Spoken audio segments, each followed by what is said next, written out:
왔소 왔소 싱싱한 생선 왔소 고등어도 왔소 갈치도 왔소 돈이 없어도 웃음은 얹어드리니 한 마리 두 마리 골라가소 얼씨구 좋다 장이 선다 눈물 닦고 장이 선다 오늘 한 번 쓰러져도 내일 다시 일어나소 새벽바람 맞으며 길을 나서면 낡은 장화 속에도 해가 뜬다 이 골목 저 골목 장구를 비린내 가득한 해송 전통시장 골목 고무 앞치마를 두른 채 신나게 품바 타령을 부르던 25 청년 한도와 그 청년의 얼굴을 마주한 순간 대한민국 유통업계를 쥐고 흔드는 재벌 회장 서태성은 그 자리에 얼어붙고 말았습니다. 거울을 본 듯 젊은 날의 자신과 똑 닮은 청년이 펄떡이는 생선을 들어 올리며 해맑게 웃었기 때문입니다. 어르신, 그렇게 얼굴 썩히고 다니시면 들어오던 복도 도망갑니다. 20해 전 흔적도 없이 사라져 죽은 줄로만 알았던 친아들이 정말 눈앞에 나타난 것일까요? 그렇다면 대체 누가 이 아이의 이름과 과거를 통째로 지워버린 것일까요? 이야기 시작 전 구독과 좋아요 부탁드려요. 어디서 듣고 계신지 댓글 남겨주시면 그곳으로 행운이 가 닿기를 바라겠습니다. 해송 전통시장의 아침은 비릿한 생선 냄새와 함께 시작되었습니다. 좁은 골목 사이로 30년 넘게 장사를 해온 상인들의 목소리가 겹쳐졌고 낡은 슬레이트 지붕 아래로 흐린 햇살이 비스듬히 내려앉았습니다. 녹이 쓴 철골 기둥마다 손으로 쓴 가격표가 바람에 흔들렸고 바닥에 깔린 고무판에는 어젯밤 내린 빗물이 군데군데 고여 있었어요. 그날 아침 시장 입구에 검은 세단 세대가 줄지어 멈춰 섰습니다. 차 문이 열리자 양복 차림의 수행원들이 먼저 내렸고 그 뒤를 이어 태성유통그룹 회장 서태성이 천천히 발을 내디뎠습니다.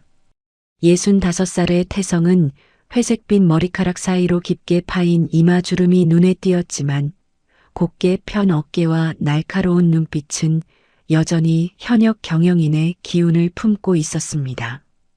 태성은 세단에서 내리자마자 시장 지붕의 금간 슬레이트와 기울어진 배수관을 훑어보았습니다. 대형 복합 쇼핑몰 건설 예정지, 그것이 이 낡은 시장을 바라보는 태성의 시선이었거든요. 태성의 이복 동생이자 그룹 부회장인 서정필이 태성 곁으로 다가왔습니다. 형님, 이 시장 구조를 직접 보시면 아실 겁니다. 화재 위험도 크고 배수 시설도 엉망이에요. 빨리 철거하고 복합 쇼핑몰을 올려야 수익이 나옵니다. 정필은 서류 봉투를 흔들며 재개발의 필요성을 강조했습니다.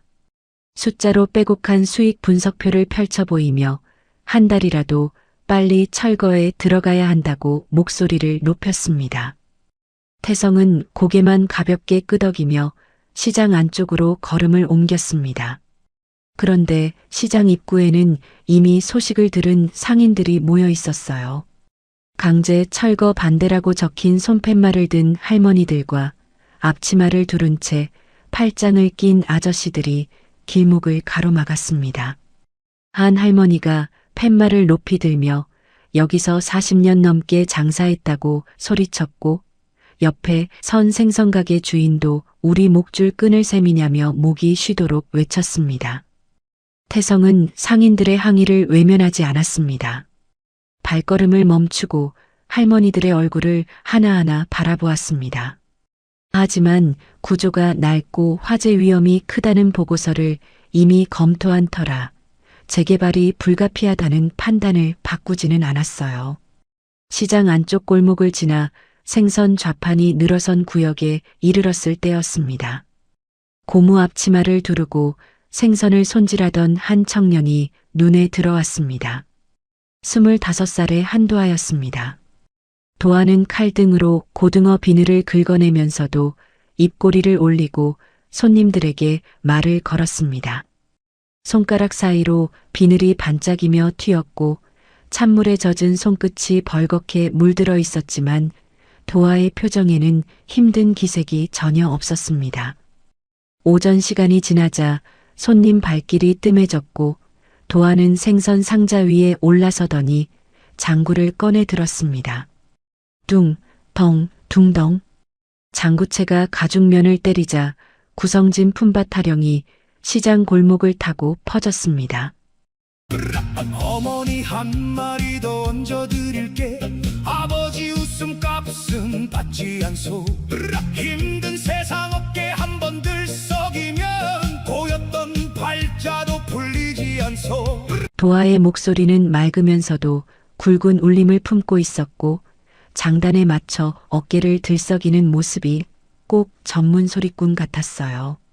생선 비린내 가득한 좌판 위에서 장구를 두드리는 25살 청년의 모습은 어울리지 않으면서도 묘하게 눈길을 끌었습니다. 아이고, 여기 고등어 좀 보세요. 오늘 이 고등어 그냥 지나치시면 밤마다 꿈에 나옵니다. 꿈에서 고등어가 왜 안 사갔냐고 따진다니까요. 도하가 번들거리는 고등어를 번쩍 들어 올리며 익살스럽게 외치자 할머니들이 웃음을 터뜨렸습니다.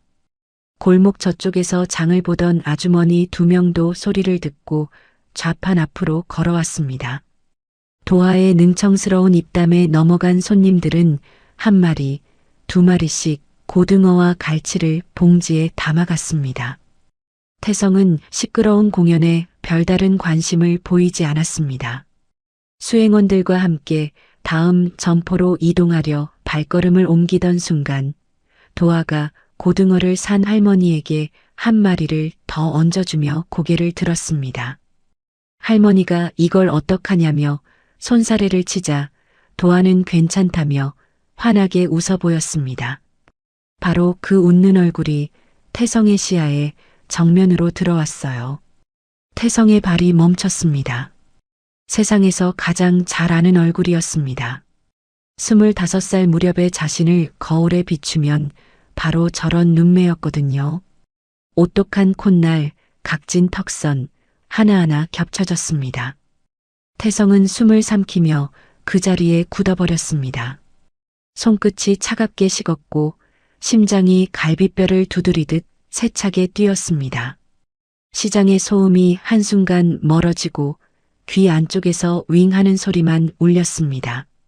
수행비서 김도윤이 태성의 팔꿈치를 가볍게 건드렸습니다. 회장님, 다음 점포 대표를 만나셔야 합니다. 이동하시겠습니까? 태성은 대답하지 못했습니다. 입술만 달싹였을 뿐 시선은 도하의 얼굴에서 떨어지지 않았습니다. 도하는 한참을 째려보는 양복 차림의 노인이 불편해졌는지 생선을 손에 든 채 한 발짝 다가왔어요. 회장님, 구경만 하시면 안 되죠. 생선 구경값도 받아야 저희가 먹고 삽니다. 도하가 능글맞게 웃자 수행원 1명이 재빨리 도하의 앞을 막아섰습니다. 무례하게 굴지 마라. 누구한테 그런 식으로 말하는 거야. 수행원의 목소리가 날카로웠지만 태성이 손을 들어 제지했습니다. 손바닥을 펼친 채 아무 말도 하지 않았고 수행원은 당황한 얼굴로 한 걸음 물러섰습니다.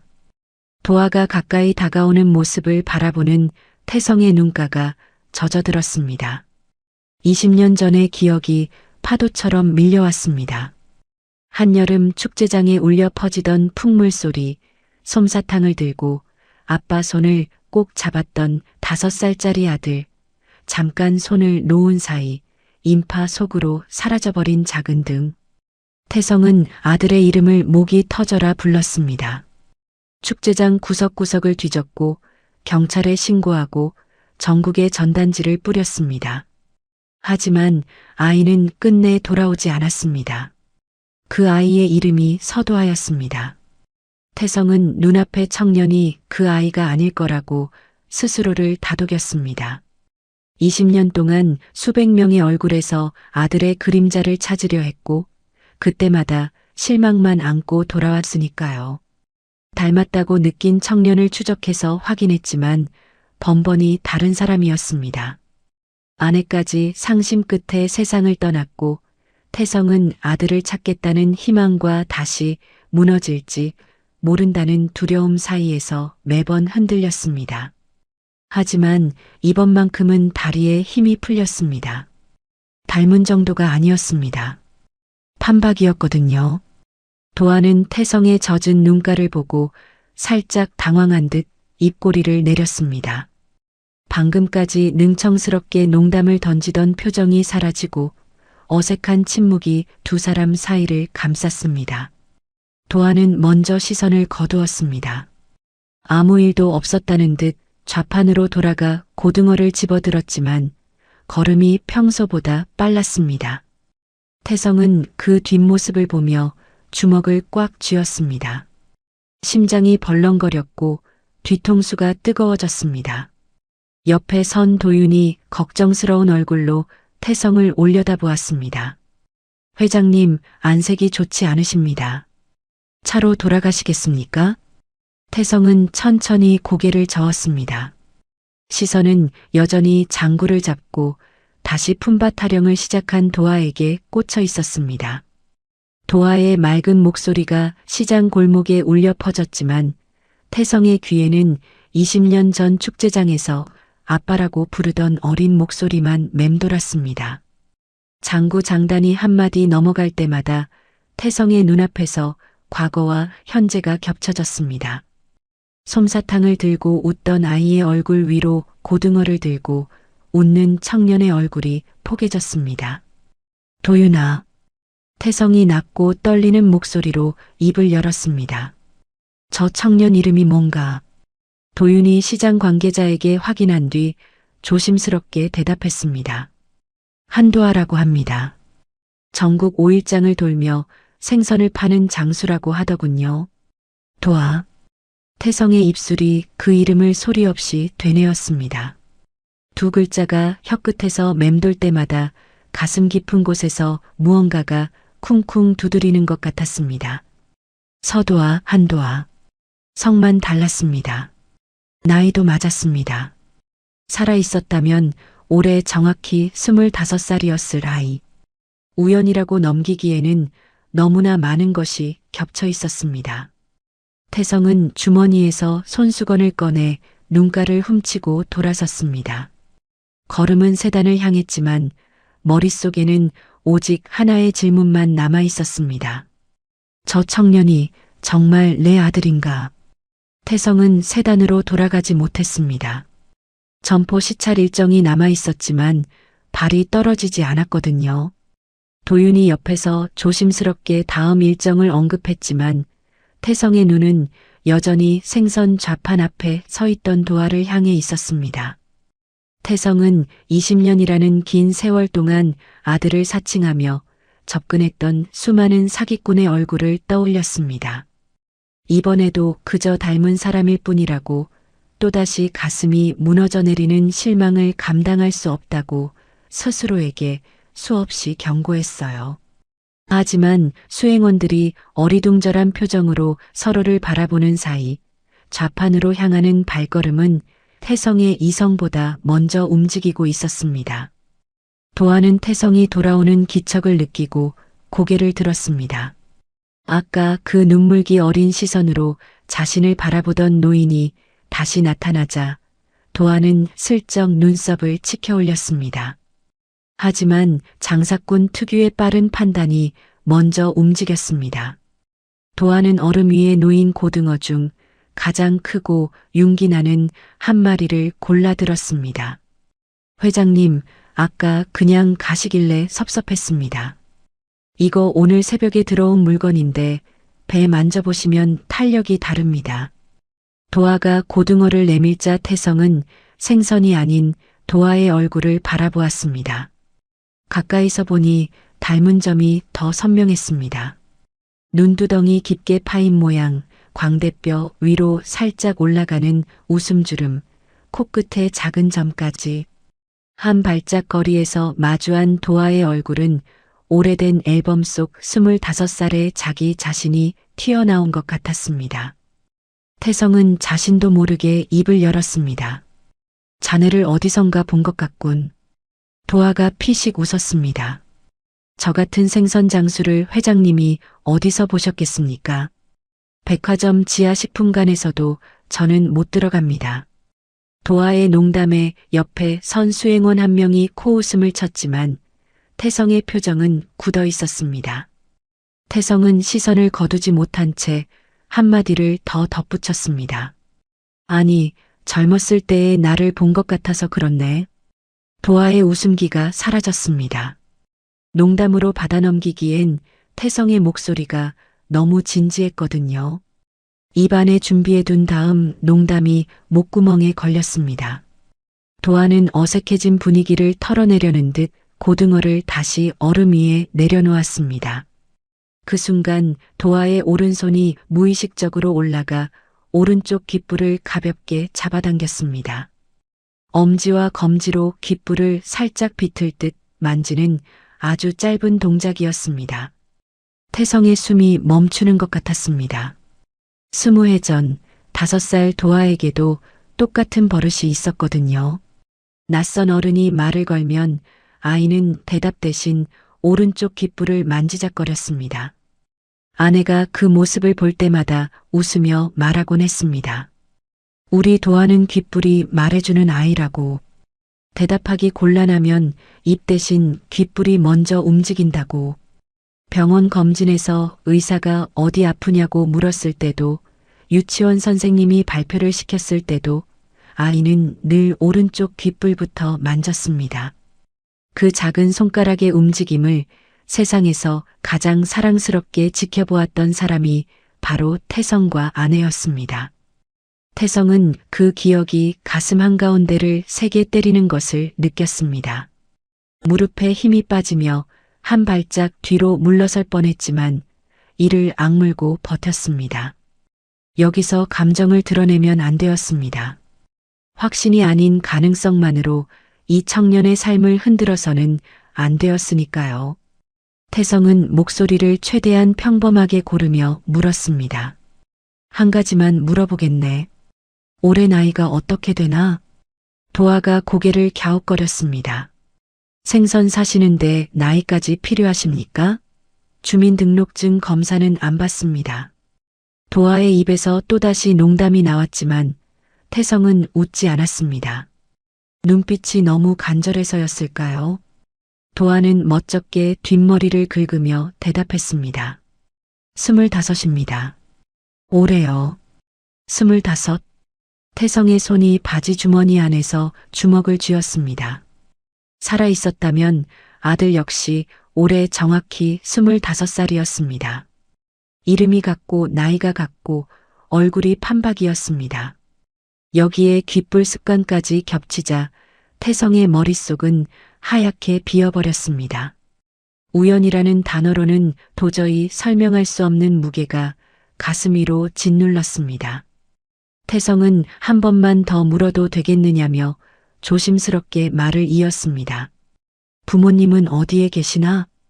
도아의 표정이 달라졌습니다. 방금까지 능청스럽게 농담을 던지던 얼굴에서 웃음기가 싹 거쳤습니다. 입꼬리가 내려갔고 눈동자가 한순간 흔들렸습니다. 도아는 잠시 말을 멈추더니 손에 든 고무장갑을 좌판 위에 내려놓았습니다. 젖은 손을 앞치마에 한번 훔치고 나서야 입을 열었습니다. 저는 부모님 얼굴을 모릅니다. 5살 무렵에 지방 보육원에 들어갔는데 그 전에 어디서 살았는지 기억이 나지 않아요. 고향이 어디인지도 모르고 누가 저를 거기 데려다 놓았는지도 모릅니다. 도아의 목소리는 담담했습니다. 감정을 일부러 누르는 것이 아니라 수없이 반복해서 말해온 사실을 읊는 것 같았어요. 하지만 앞치마를 만지작거리는 손끝이 미세하게 떨리고 있었습니다. 태성은 그 담담함과 떨림이 동시에 가슴을 찔렀습니다. 20해 동안 아들을 찾아 헤맸던 자신과 달리 이 청년은 20해 동안 부모가 자신을 버렸다고 믿으며 혼자 살아왔을 테니까요. 태성이 보육원 이름을 물으려고 입을 열었을 때 정필이 성큼 다가왔습니다. 형, 시행사 대표가 3시에 오기로 했습니다. 이러고 있을 시간이 아니에요. 시장 상인 한 명 붙잡고 신세 이야기 듣는 건 나중에 하셔도 됩니다. 정필의 말투는 정중했지만 눈빛은 날카로웠습니다. 태성과 도아의 대화를 하루라도 빨리 끊어놓고 싶다는 속내가 깔려 있었지만 태성은 그때까지도 정필의 의도를 눈치채지 못했습니다. 도아는 정필의 등장에 한 발 물러서며 말했습니다. 더 물어보실 거 없으시면 저는 장사를 해야 합니다. 오후에 단골 할머니들이 오시거든요. 도아는 고개를 숙여 인사한 뒤 좌판 뒤로 돌아갔습니다. 고무장갑을 끼고 칼을 집어들었지만 생선을 손질하는 손끝이 아까보다 미세하게 떨리고 있었습니다. 도아도 낯선 노인의 질문들이 보통 손님의 호기심과는 다르다는 걸 느꼈을 겁니다. 하지만 도아는 그 불편함을 털어내듯 다시 장구를 잡았습니다. 상자 위에 올라가 장구채를 휘두르며 품바 타령을 이어갔고 시장 골목에 다시 구성진 가락이 울려 퍼졌습니다. 태성은 정필의 재촉에 몸을 돌렸지만 머릿속에는 도아의 품바 가락도 정필의 목소리도 들어오지 않았습니다. 오직 4가지만 빙글빙글 돌았습니다. 자신의 젊은 날과 판박이인 얼굴, 5살에 보육원에 들어갔다는 말, 올해 정확히 25이라는 나이, 그리고 긴장하면 오른쪽 귓불을 만지는 습관. 하나하나는 우연일 수 있었습니다. 하지만 4가지가 동시에 겹치자 우연이라는 말이 입에서 나오지 않았어요. 세단 뒷좌석에 올라탄 태성은 한참 동안 입을 열지 않았습니다. 정필이 재개발 일정에 대해 말을 꺼냈지만 태성의 귀에는 아무것도 들리지 않았습니다. 창밖으로 멀어지는 시장 입구를 바라보다 태성이 낮은 목소리로 도윤에게 말했습니다. 오늘 남은 일정 전부 취소해라. 도윤이 놀라서 되물었지만 태성은 시선을 창밖에 둔 채 덧붙였습니다. 한도아라는 청년, 어디 보육원 출신인지, 어떻게 살아왔는지 조용히 알아봐라. 소문나지 않게, 도아 본인이 눈치채지 않게. 확인되기 전까지는 나 말고 아무도 몰라야 한다. 도윤은 태성의 손끝이 떨리고 있다는 것을 보았습니다. 20년 가까이 태성을 모셔왔지만 이렇게 흔들리는 모습은 처음이었습니다. 도윤은 질문 대신 고개를 깊이 숙이며 대답했습니다. 알겠습니다. 바로 진행하겠습니다. 태성은 다시 창밖으로 시선을 돌렸습니다. 해송전통시장의 낡은 지붕이 점점 작아졌고 도아의 품바가락이 바람에 실려 희미하게 들려왔습니다. 태성은 양복 주머니 안에서 꽉 쥔 주먹을 풀지 못한 채 눈을 감았습니다. 감은 눈꺼풀 안쪽으로 20년 전 축제장에서 마지막으로 잡았던 아들의 작고 따뜻했던 손이 떠올랐습니다. 그 손을 놓치고 나서 한 번도 손수건 없이 잠들어 본 적이 없었습니다. 장이 끝난 해송전통시장은 아침과 전혀 다른 얼굴이었습니다. 손님들의 발길이 끊기자 상인들은 하나둘 좌판을 정리하기 시작했고 비릿한 생선 냄새와 고인 물 위로 늦은 오후의 그림자가 길게 드리워졌습니다.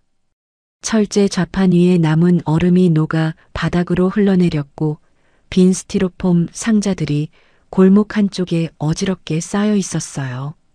도아는 보육원에서 함께 자란 형 최만복과 나란히 서서 팔리지 않은 생선을 얼음 상자로 옮기고 있었습니다. 33살의 만복은 도아보다 8살이 많았지만 둘 사이에 경험은 없었습니다. 만복이 13살 때 보육원에 새로 들어온 5살짜리 도아를 같은 방에서 돌보면서 형이 되어준 사이였거든요.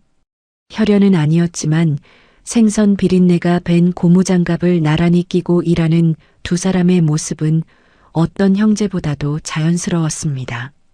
만복이 갈치 상자 뚜껑을 닫으며 말했습니다. 오늘 고등어 20마리 남았다. 내일 5일장에서 떠리로 넘기자. 도아가 고개를 끄덕이려는 순간 좌판 뒤쪽에서 철컹하는 소리와 함께 신음이 들려왔습니다. 돌아보니 19살 이민수가 생선 상자를 들다 말고 옆구리를 움켜쥔 채 바닥에 주저앉아 있었거든요. 민수의 얼굴은 종이장처럼 하얗게 질려 있었고 이마에는 식은 땀이 송골송골 맺혀 있었습니다. 입술이 파르르 떨렸고 손가락 끝이 상자 모서리를 잡은 채 힘없이 미끄러졌습니다. 도아는 주변을 재빨리 둘러보았습니다. 아직 짐을 정리하는 상인 몇 명이 남아 있었고 민수가 쓰러진 모습을 보면 걱정할 게 뻔했습니다. 도아는 민수의 팔을 자기 어깨에 걸치고 시장 안쪽 창고로 부축해 들어갔습니다. 민수의 체중이 거의 실리지 않을 만큼 가벼웠고 도아는 그 가벼움이 두려웠습니다. 민수가 괜찮다며 힘겹게 일어서려 했지만 도아는 등을 가볍게 두드리며 천천히 걸으라고 말했습니다. 창고 안낡은 접이식 의자에 민수를 앉히자 만복이 뒤따라 들어왔습니다. 만복의 얼굴에는 걱정이 가득했습니다. 민수야, 안색이 며칠 전보다 더 안 좋아졌다. 병원에 다시 가야 해. 만복의 목소리는 단호했지만 민수를 바라보는 눈에는 안타까움이 묻어났습니다.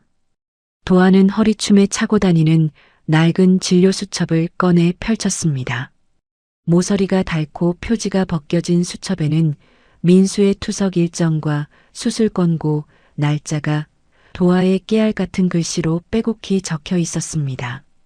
투석 날짜에는 빨간 펜으로 동그라미가 쳐져 있었고 수술 권고, 날짜 옆에는 반드시라는 글자가 2줄로 밑줄 그어져 있었어요.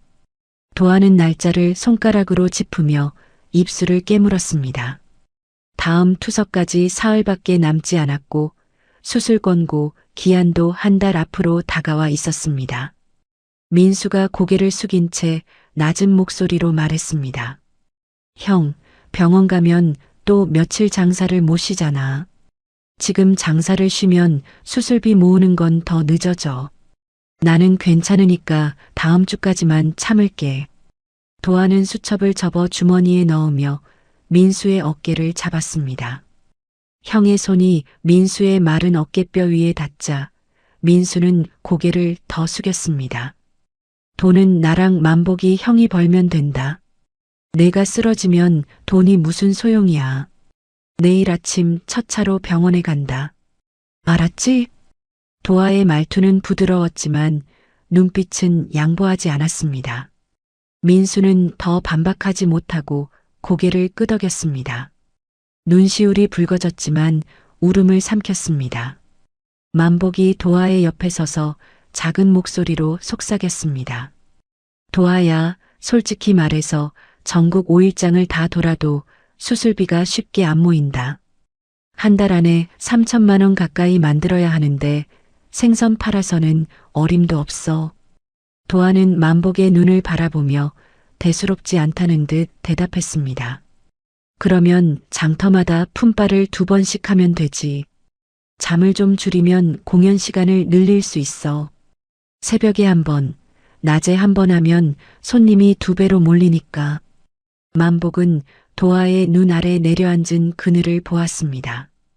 이미 새벽 4시에 일어나 수산시장에서 생선을 떼어오고 하루 종일 좌판에 서서 장구를 치다가 밤 10시가 넘어서야 눕는 생활을 몇 달째 이어오고 있었거든요. 도아의 광대뼈가 예전보다 도드라져 보였고 손등의 핏줄이 울퉁불퉁 솟아 있었습니다. 만복은 더 이상 말을 잇지 못했습니다. 도아가 잠을 줄이겠다는 말을 가볍게 꺼냈지만 그 뒤에 숨은 무게를 만복은 알고 있었으니까요. 세 사람이 함께 사는 공간은 시장 창고 한편을 칸막이로 나눈 좁은 곳이었습니다. 방이라고 부르기에도 민망한 크기였어요. 벽에는 습기로 곰팡이가 피어 있었고 천장 틈으로 바람이 새어 들어왔습니다. 바닥에 깐 합판 위로 시장의 생선 냄새가 스며들었고 형광등 하나가 칸막이 전체를 겨우 밝혔습니다. 유일한 침대는 민수의 것이었습니다.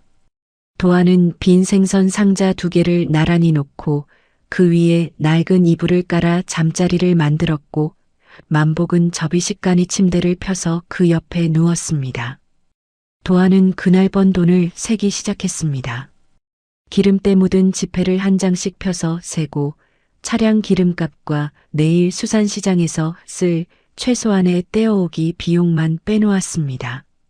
자신의 식비는 넣지 않았어요. 국밥집 순덕 할머니가 챙겨주는 밥 한 그릇으로 하루를 버틸 작정이었습니다.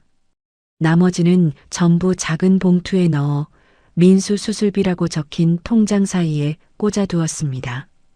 봉투가 조금씩 두꺼워지고 있었지만 수술비에는 아직 한참 모자랐습니다. 민수가 이불 위에서 몸을 일으키더니 도아의 발을 가리켰습니다. 형, 장화 밑바닥 찢어진 거 알아? 물 들어오잖아. 제발 새 장화 하나만 사. 도아는 민수의 말에 대답 대신 장화를 벗어 바닥에 뒤집었습니다.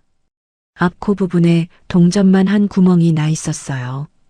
도아는 서랍에서 방수 테이프를 꺼내 구멍 위에 2겹으로 붙였습니다. 됐다. 이러면 석 달은 더 신는다. 민수가 울먹이는 표정으로 형을 바라보았지만 도아는 웃으며 민수의 이불을 턱까지 끌어올려 주었습니다. 그 웃음이 민수에게 미안함보다 더 큰 짐이 된다는 걸 도아는 알지 못했습니다. 이튿날 장이 끝난 뒤 도아는 팔리지 않은 고등어 5마리를 비닐봉지에 담아 시장 골목 안쪽 박순덕의 국밥집으로 향했습니다. 70살의 순덕은 이 시장에서 가장 오래된 상인이자 도아를 친손자처럼 아끼는 사람이었습니다. 할머니, 오늘 남은 고등어입니다. 혼자 사시는 어르신들한테 한 마리씩 나눠주세요. 순덕은 도아가 내미는 봉지를 받으며 혀를 찼습니다. 이 녀석아, 너도 못 먹고 다니면서 매번 이러면 어떡해. 너부터 챙겨 먹어야지. 도아는 괜찮다며 손을 내저었습니다. 돌아서는 도아의 뒷모습을 순덕은 오래도록 바라보았습니다. 찢어진 장화를 테이프로 감은 발, 여기저기 해진 고무 앞치마, 볼이 움푹 들어간 얼굴. 그러면서도 남은 생선을 남에게 나눠주는 청년을 보며 순덕은 생선 봉지를 가슴에 안았습니다. 늙은 눈가에 물기가 차올랐지만 순덕은 도아가 볼까봐 고개를 돌리고 앞치마 끝으로 눈물을 닦았습니다. 시장 입구에 세워진 검은 세단 안에서 태성이 이 모든 광경을 지켜보고 있었습니다. 도윤이 운전석에서 조용히 말했습니다. 보시다시피 재개발 보상금이나 돈을 노리는 사람은 아닌 것 같습니다. 태성은 고개를 끄덕이며 한참을 말하지 않았습니다. 차 창문 너머로 멀어지는 도아의 뒷모습을 바라보다 입을 열었습니다. 조사를 서둘러라. 저 아이가 내 아들이든 아니든 저렇게 살고 있는 걸 더 두고 볼 수는 없다. 태성의 목소리는 낮았지만 떨림이 섞여 있었습니다. 도윤은 백미러로 태성의 얼굴을 보았습니다. 20년 동안 아들을 잃은 죄책감을 안고 살아온 노인의 눈에서 무언가 달라지고 있었습니다. 체념이 거치고 간절함이 차오르는 눈빛이었습니다. 태성은 시장에서 돌아온 그날 밤 호텔 회의실에 도윤을 불렀습니다. 넓은 회의 테이블 위에는 아무 서류도 놓여 있지 않았고 커튼이 닫힌 창 너머로 도시의 불빛만 희미하게 새어 들어왔습니다. 태성은 의자에 앉지 않은 채 창가에 서서 한참을 바라보다 입을 열었습니다. 도아의 보육원 입소 경위와 출생 기록을 확인해라. 어느 보육원 출신인지 언제 들어갔는지, 입소 전 기록이 남아있는지 하나도 빠짐없이. 도윤은 수첩을 꺼내며 조심스럽게 제안했습니다. 회장님, 도화가 사용한 컵이나 머리카락을 확보하면 친자 검사를 빠르게 진행할 수 있겠습니다. 결과가 나오면 보육원 기록 확인보다 훨씬 확실하겠습니다. 태성이 고개를 돌렸습니다. 눈빛이 단호했어요. 그건 안 된다. 도화의 허락 없이 유전자를 채취하는 건 사람에 대한 예의가 아니야. 도윤은 입을 다물었습니다. 태성은 창문에 비친 자신의 얼굴을 바라보며 말을 이었습니다. 얼굴이 닮고 습관이 비슷하다고 해서 확정 짓기엔 이르다. 내가 섣불리 나서서 도화의 삶을 뒤흔들었다가 만약 아들이 아니면 어떡하겠나? 부모 얼굴도 모르고 보육원에서 자란 청년에게 또 하나의 상처만 남기게 된다. 태성의 목소리에는 20년간 아들을 찾으며 겪었던 수많은 실패의 무게가 실려 있었습니다. 닮은 얼굴을 쫓아가 확인할 때마다 다른 사람이라는 결과를 받아들여야 했고 그때마다 가슴이 무너져 내렸거든요. 태성은 자신의 간절함이 도화에게 폭력이 되어서는 안 된다는 걸 누구보다 잘 알고 있었습니다. 태성은 도윤에게 또 한 가지를 당부했습니다. 아들을 찾았다는 소문이 퍼지면 언론이 먼저 달려들 거다. 그룹 임원들도 친척들도 몰려올 게 뻔해. 도화가 감당할 수 없는 상황이 벌어지기 전에 조사 결과가 나올 때까지 철저히 비밀로 해라. 도윤이 고개를 끄덕이다 한 가지를 물었습니다. 정필 부회장님께도 보고하지 않아야 합니까? 태성은 잠시 망설였습니다. 입술을 달싹이다 창밖으로 시선을 돌렸고 몇 초간의 침묵이 회의실을 채웠습니다. 태성은 천천히 대답했습니다. 정필이도 지난 20년 동안 나와 함께 도화를 찾았다. 형수님이 돌아가셨을 때도 빈소에 마지막까지 남았던 사람이야. 괜한 기대를 품게 했다가 또 실망하게 만들고 싶지 않다. 태성의 눈앞에 오래전 장면이 떠올랐습니다. 아들을 잃고 쓰러져 병원에 실려갔을 때 젊은 정필이 밤새 병상 곁을 지켰습니다. 태성이 회사를 포기하겠다고 했을 때도 정필은 대신 현장을 뛰어다니며 그룹을 살려냈습니다. 아내가 세상을 떠난 장례식에서도 정필은 조문객들이 모두 돌아간 빈소에 마지막까지 앉아 있었습니다. 그때 정필이 했던 말이 아직도 태성의 귀에 남아 있었어요. 형에게는 내가 남아 있지 않습니까? 그 한마디가 태성을 다시 일으켜 세웠습니다. 태성은 그 기억을 떠올리며 말했습니다. 확실한 단서가 나오면 내가 직접 정필에게 말하겠다. 그때까지 조사 인원은 외부 사람들로만 구성해라. 그룹 비서실과 조사팀을 거치지 마. 도윤은 고개를 숙이며 알겠다고 대답했습니다. 비서실을 통하지 않고 혼자 움직여야 한다는 뜻이었고 그만큼 이 일이 태성에게 중요하다는 의미였습니다. 도윤은 곧바로 외부 기록 전문가와 접촉했습니다. 오래된 보육원 기록과 아동 입소 이력을 추적하는데 경험이 많은 사람이었습니다. 열흘 뒤 도윤은 도화가 성장한 지방의 새봄 보육원을 찾아냈습니다. 보육원은 도시 외곽의 오래된 건물에 자리 잡고 있었습니다. 페인트가 벗겨진 외벽과 녹슨 철문이 세월의 무게를 말해주었어요. 보육원 창고에서 20해 전의 서류가 발견되었습니다. 먼지가 두껍게 쌓인 종이 상자 안에 신원불명 아동의 입소대장과 초기 상담일지가 남아 있었거든요. 입소대장에는 이렇게 적혀 있었습니다.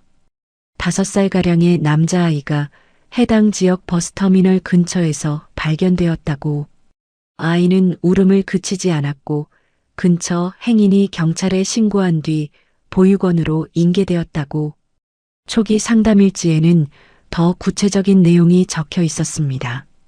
아이는 성을 기억하지 못했지만 상담사가 이름을 물었을 때 도화라고 반복해서 대답했다는 기록이 남아 있었어요. 글씨를 쓸 줄 몰랐던 아이는 손가락으로 바닥에 동그라미를 그리며 자기 이름만 되풀이했습니다. 도윤은 입소 날짜를 확인하고 심장이 빠르게 뛰는 것을 느꼈습니다. 아이가 보육원에 들어온 날짜는 태성의 아들 서도아가 축제장에서 실종된 지 정확히 사흘 뒤였습니다. 사흘. 축제장에서 이 지방의 버스터미널까지 이동하기에 충분한 시간이었습니다. 하지만 기록을 더 파고들수록 이상한 점이 드러났습니다. 도윤이 당시 버스터미널 관할 경찰 기록을 확인했지만 신원불명 아동 발견 신고는 어디에도 남아있지 않았습니다. 보육원 입소대장에는 경찰 신고를 거쳐 인계되었다고 적혀 있었는데 정작 경찰에는 그런 기록이 없었던 겁니다. 이상한 점은 그뿐만이 아니었습니다. 공식 입소 서류에는 아이가 버스터미널 근처에서 발견되었다고 적혀 있었지만 같은 날 작성된 상담일지에는 시외버스 정류장 부근이라고 되어 있었어요. 버스터미널과 시외버스 정류장은 그 도시에서 반대편에 위치한 서로 다른 장소였습니다. 같은 아이, 같은 날의 기록인데 발견 장소가 달랐습니다. 도윤은 서류 하단의 담당자 서명도 비교해 보았습니다. 입소대장에 적힌 담당자의 서명이 같은 시기에 작성된 다른 아동의 서류에 남긴 필체와 일치하지 않았습니다. 같은 사람이 쓴 글씨라고 보기에는 회계 방향과 기울기가 눈에 띄게 달랐거든요. 도윤은 태성에게 보고했습니다. 회장님, 누군가 도아의 발견 장소와 신원을 의도적으로 지운 것으로 보입니다. 경찰 기록이 존재하지 않고 보육원 서류 안에서도 정보가 서로 어긋납니다. 담당자 서명까지 위조된 흔적이 남아 있었습니다. 20년 전 만에 하나 있을 추적을 피하기 위해 최초 입소 단계부터 경찰 신고, 기록을 누락시키고 보육원 서류의 발견 장소를 교묘하게 위조해 둔 것이었어요. 철저하게 기획된 은폐의 덫이 20년이 지난 지금에야 실마리를 드러내고 있었습니다. 태성은 호텔 책상 위에 2장의 사진을 나란히 놓았습니다. 한 장은 25살 무렵 찍은 자신의 오래된 가족사진이었고 다른 한 장은 시장에서 몰래 촬영한 도아의 얼굴이었습니다. 두 얼굴은 세월의 차이를 빼면 같은 사람이라고 해도 믿을 만큼 닮아 있었습니다. 태성은 가족사진을 집어들었습니다. 사진 한쪽에는 병상에 누운 자신의 곁을 밤새 지키던 젊은 정필의 모습이 담겨 있었습니다. 정필의 와이셔츠는 구겨져 있었고 눈 아래에는 밤샘의 그늘이 짙게 내려앉아 있었습니다. 20년 전 태성이 아들을 잃고 모든 것을 내려놓으려 했을 때 정필은 한 발도 물러서지 않았습니다. 이사회 회의에 대신 참석하고 거래처를 직접 찾아다니며 그룹이 흔들리지 않게 붙잡았습니다. 태성은 사진 속 정필의 얼굴을 손가락으로 천천히 쓸었습니다. 함께 울어주고 함께 찾아 헤매고 함께 무너졌던 동생. 그 동생에게 아직은 말할 수 없었습니다. 확실하지 않은 희망을 건네는 것이 때로는 실망보다 더 잔인하다는 걸 태성은 뼛속까지 알고 있었으니까요. 하지만 도윤의 보고가 마음 한편을 무겁게 짓눌렀습니다. 누군가 도아의 흔적을 일부러 지웠다면 이것은 단순한 미아 사건이 아니었습니다. 태성은 사진을 내려놓고 눈을 감았습니다. 가슴속에서 아버지의 직감과 경영인의 냉정함이 부딪히고 있었습니다. 정필은 자신의 사무실에서 수행원의 보고를 받았습니다. 태성이 시장에서 만난 도아라는 청년의 보육원 기록을 비밀리에 조사하고 있다는 내용이었어요. 정필은 보고를 듣는 동안 표정 하나 바꾸지 않았습니다. 찻잔을 손에 든 채 천천히 한 모금을 마시고 찻잔을 내려놓은 뒤 입을 열었습니다. 그 청년의 사진, 나이, 보육원 이력을 전부 가져와. 그룹 조사실을 통해서 수행원이 나간 뒤 정필은 창밖을 바라보았습니다. 이마에 잔주름이 깊어졌고 찻잔을 잡은 손가락 끝에 미세한 떨림이 번졌습니다. 이틀 뒤 조사실 직원이 서류 봉투를 들고 들어왔습니다. 정필은 봉투에서 사진을 꺼내 들었어요. 사진 속에는 고무 앞치마를 두르고 장구를 든 채 웃고 있는 청년이 찍혀 있었습니다. 정필은 그 얼굴을 보는 순간 손에 들고 있던 찻잔을 떨어뜨렸습니다. 사기 찻잔이 대리석 바닥에 부딪혀 산산조각 났고 뜨거운 차가 구두 위로 튀었지만 정필은 아래를 내려다보지도 않았어요. 나가. 전부 나가. 정필의 목소리가 낮게 깔렸습니다. 수행원과 조사실 직원이 서둘러 밖으로 나갔고 정필은 회의실 문을 잠갔습니다. 깨진 찻잔 조각을 밟으며 책상 앞으로 돌아온 정필은 사진을 다시 집어들었습니다. 손끝이 떨렸습니다. 사진 속 도아의 얼굴은 젊은 시절의 태성과 판박이었고 그것은 곧 20년 전 정필이 직접 사라지게 만든 5살짜리 아이가 살아 돌아왔다는 뜻이었습니다. 정필은 사진을 바라보며 20년 전을 떠올렸습니다. 태성그룹 창립 기념 가족 행사가 열린 날이었습니다. 대연회장에 임원들과 가족들이 모인 자리에서 선대회장이 단상에 올랐습니다.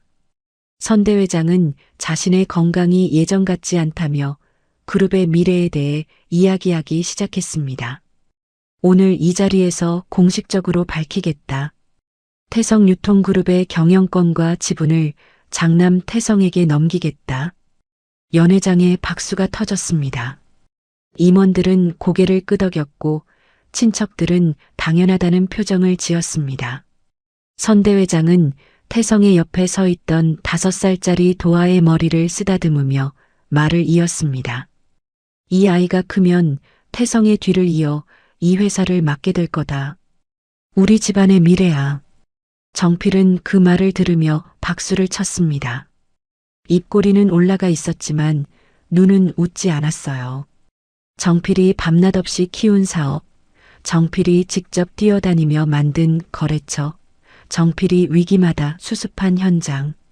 그 모든 것이 적통 장남인 태성과 어린 조카에게 그대로 넘어간다는 선언이었습니다. 행사가 끝난 뒤 정필은 선대회장을 찾아갔습니다. 아버지, 저도 이 회사를 키우는데 기여했습니다. 제 역할에 대해서도 말씀해 주셔야 하지 않겠습니까? 선대회장은 정필의 어깨를 한번 두드리고 돌아서며 말했습니다. 내 자리는 태성을 돕는 거다. 그게 이 집안에서 내 몫이야. 정필의 얼굴에서 핏기가 빠졌습니다. 가족사진을 촬영하는 자리에서도 정필은 태성과 도아의 뒤쪽에 세워졌습니다. 카메라 셔터가 눌릴 때 정필은 자신이 끝까지 이 집안의 그림자일 뿐이라는 사실을 받아들여야 했습니다. 촬영이 끝나고 사람들이 흩어진 뒤에도 정필은 한참 동안 빈 연회장에 서 있었어요. 그날 밤 정필은 어린 도아가 다음 주 지역 축제장에 간다는 일정을 확인했습니다. 그리고 자신의 운전기사를 따로 불렀습니다. 사무실 문을 닫고 커튼을 내린 뒤 아무도 모르게 한 가지 지시를 내렸습니다. 그것이 20해 전의 일이었습니다. 정필은 사진을 서랍 깊숙이 감추고 조사실 직원을 다시 불렀습니다. 도아의 보육원 기록, 내가 확인하기 전에 다른 사람에게 넘기지 마. 자료는 전부 나한테 먼저 가져와. 직원이 머뭇거리며 대답했습니다. 부회장님, 일부 기록은 이미 김도윤 비서에게 전달되었습니다. 정필의 눈이 가늘어졌습니다. 턱 근육이 단단하게 굳었고 책상 위에 볼펜을 손가락으로 세게 눌렀습니다. 남은 자료는 전부 삭제해. 원본까지. 직원의 얼굴이 하얗게 질렸지만 정필의 눈빛 앞에서 거절할 수 없었습니다. 정필은 그 직원을 다음 날 바로 지방사업소로 발령냈습니다. 정필은 곧바로 재개발 시행사 대표를 사무실로 불렀습니다. 시장 철거 2달 뒤로 잡혀 있는 거 알고 있지? 일주일 안에 시작해. 시행사 대표가 난색을 보였습니다. 부회장님, 상인 보상 협의가 끝나지 않았고 행정 절차도 남아 있습니다. 일주일은 물리적으로 불가능합니다. 정필은 테이블 위에 손바닥을 내려쳤습니다. 지시를 따르지 않으면 다음 사업권은 없다고 생각해. 금융 지원도 끊겠어. 시행사 대표는 고개를 숙였습니다. 정필의 위협은 빈말이 아니라는 걸 업계의 모든 사람이 알고 있었거든요. 정필은 철거 대상 구역을 직접 지정했습니다. 1차 철거 구역에 도화의 생선 좌판과 숙소 창고가 포함되었습니다.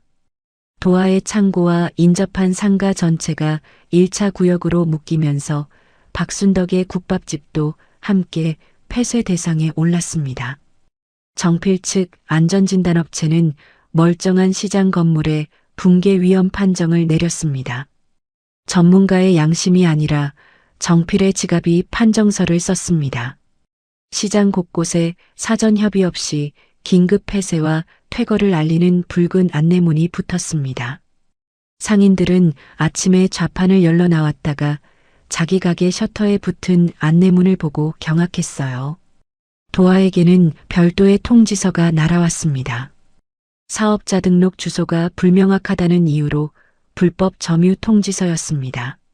정필 측 직원들은 여기서 멈추지 않았습니다. 도화가 외지인들을 끌어들여 시장 상권을 어지럽혔다는 허위 진술서를 만들어 상인 몇 명에게 서명을 받으려 했습니다. 대부분의 상인이 거부했지만 보상금이 줄어들까 두려운 몇몇은 눈을 피한 채 이름을 적었습니다. 도화는 통지서와 진술서를 보고 주먹을 꽉 쥐었지만 분노보다 걱정이 앞섰습니다. 자신 때문에 시장 상인들이 피해를 볼까봐 두려웠거든요. 도화는 만복에게 여기를 떠나야 할 것 같다고 말했습니다. 우리 때문에 할머니들이 장사를 못하게 되면 안 돼. 다른 시장으로 가자. 만복이 반박하려는 순간 국밥집 순덕이 도화의 좌판 앞에 나타났습니다. 그 뒤로 시장 상인 15명이 따라왔습니다. 순덕이 도화의 앞을 가로막고 말했습니다. 도화야, 너 때문에 피해 본다고 생각하는 사람은 여기 아무도 없어. 내가 떠나면 이 시장은 진짜 끝이야. 상인들이 고개를 끄덕였습니다. 순덕은 도화의 팔을 붙잡은 채 놓지 않았습니다. 도화는 순덕의 거친 손을 내려다보며 입술을 깨물었습니다. 눈시울이 붉어졌지만 울지 않았습니다. 도화는 만복에게서 뜻밖의 소식을 들었습니다. 태성의 수행비서 도윤이 세본 보육원을 찾아가 자신의 과거 기록을 조사했다는 이야기였습니다. 시장 상인들 사이에서도 태성 측 사람들이 도화에 대해 이것저것 물어보고 다녔다는 말이 돌고 있었거든요. 도화의 얼굴이 굳었습니다. 재벌 회장이 시장을 철거하려는 것도 모자라 자신의 과거까지 캐고 있다는 사실이 분노와 수치심을 동시에 불러일으켰습니다. 도화는 태성이 재개발 협상에서 자신을 약점으로 이용하려는 거라고 판단했습니다. 보육원 출신이라는 사실, 사업자 등록이 불안정하다는 점, 그런 것들을 잡아서 시장 상인들의 저항을 무너뜨리려는 수법이라고 생각했어요. 도화는 좌판 뒤에서 전화기를 꺼내 태성에게 직접 전화를 걸었습니다. 서 회장님, 한 가지만 분명히 말씀드리겠습니다. 재개발 협상에 저를 이용하지 마십시오. 제 보육원 기록을 왜 조사하셨습니까? 태성은 전화기 너머로 도화의 차갑고 단단한 목소리를 들으며 가슴이 내려앉았습니다. 태성은 조심스럽게 말을 꺼냈습니다. 도화 씨, 오해가 있네. 나는 재개발 때문에 자네를 조사한 게 아니야. 20년 전에 내 아들을 잃었고 자네가 그 아이일 가능성이 있어서 확인하려 한 거다. 도화는 콧바람을 불었습니다. 회장님, 가난한 사람의 과거를 허락도 없이 뒤지면서 아들 찾기라니요. 저 같은 생선 장수가 재벌 회장의 아들이라는 말씀이십니까? 그런 이야기는 제발 저한테 하지 마십시오. 도아는 전화를 끊었습니다. 태성이 다시 전화를 걸었지만 도아는 받지 않았습니다. 전화기를 앞치마 주머니에 쑤셔 넣은 도아의 손이 떨리고 있었습니다. 분노만은 아니었어요. 태성의 목소리에 섞여 있던 간절함이 도아의 마음 한편을 건드렸지만 도아는 그 감정을 인정하고 싶지 않았습니다. 바로 그 무렵 시장에 긴급 사태가 벌어졌습니다. 정필은 시장 일부의 긴급 사용금지 판정을 조작했습니다. 시청 명의처럼 꾸민 폐쇄 공문을 상인회에 배포했고 상인들이 행정소송을 준비하는 사이 철거 용역을 투입했습니다. 용역 측은 붕괴 위험시설의 긴급잔해 제거라는 명목을 내세웠어요. 새벽부터 굴착기와 대형 트럭이 시장 입구를 막았고 형광조끼를 입은 용역 직원 20명이 줄지어 들어왔습니다. 천막이 찢기는 소리가 시장 골목에 울렸습니다. 용역 직원들은 긴급 철거 명령서를 흔들며 점포 안에 남아있던 상인들을 밖으로 끌어냈습니다. 할머니 한 명이 팔을 뿌리치며 저항했지만 용역 2명이 양팔을 잡고 끌어내자 주저앉아 울음을 터뜨렸습니다. 좌판이 뒤집혔고 생선이 바닥에 쏟아졌고 얼음물이 골목을 타고 흘러내렸습니다. 굴착기가 천천히 시장 안쪽으로 이동하기 시작했습니다. 방향은 도아의 숙소 창고였습니다. 도아는 굴착기 소리를 듣자마자 생선 상자가 아닌 민수의 약가방과 병원 서류부터 챙겼습니다. 투석 일정표, 수술 권고서, 처방전이 든 파일을 가슴에 꼭 끌어안았습니다. 용역 직원 한 명이 창고 앞에서 짐을 나르던 민수를 거칠게 밀쳤습니다. 민수의 마른 몸이 비틀거리며 뒤로 넘어지려 했습니다. 도아는 약가방을 한 팔로 안은 채 나머지 팔로 민수를 감싸며 몸을 날렸습니다. 두 사람이 함께 바닥에 쓰러졌고 도아의 이마가 깨진 좌판 모서리에 부딪혔습니다. 퍽 하는 둔탁한 소리와 함께 이마 위로 피가 흘러내렸지만 도아는 약가방을 놓지 않았어요. 민수가 형 괜찮냐고 소리쳤지만 도아는 민수의 머리를 자기 가슴 쪽으로 감싸 안으며 움직이지 말라고 했습니다. 그 충격에 도아의 허리춤에 끼워두었던 봉투가 미끄러져 나왔습니다. 민수의 수술비를 모아둔 봉투였습니다.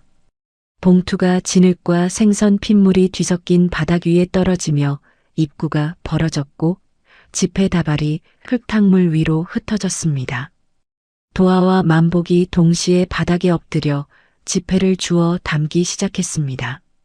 진흙에 젖은 지폐가 손가락 사이로 미끄러졌고 한 장 한 장 집어 올릴 때마다 손끝에 생선피가 묻었습니다. 하지만 굴착기의 거대한 바퀴가 흩어진 지폐 위를 지나갔습니다. 고무 타이어 밑에서 몇 장의 지폐가 진흙 속에 짓눌렸고 찢어진 조각이 바퀴 홈에 끼어 돌아갔습니다.